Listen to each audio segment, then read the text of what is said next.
Welcome to the Slop Farm. Enjoy the video.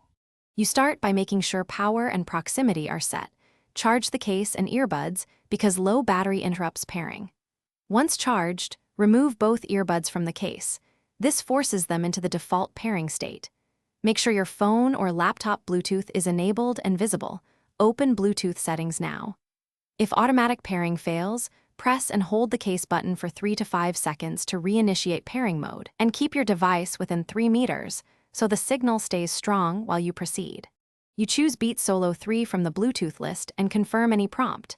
This links the headset and stores the device. Once paired, pressing a single earbud lets you use one bud. Note, the bud that connects first becomes the master and handles controls and microphone.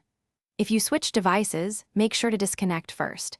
To reconnect, open the case near your device or toggle Bluetooth off and on to refresh the list. This avoids confusion when multiple paired devices are nearby. You finish by learning controls and maintenance. Use the on-ear buttons to play, pause, skip tracks, and power off. Long presses trigger pairing or special functions. This ensures quick control without your device. Make sure to check the Beats app or your device for firmware updates, because updates improve stability and battery life. If audio fails, perform a reset. Hold the headset power and the case button for about 10 seconds. Then repair.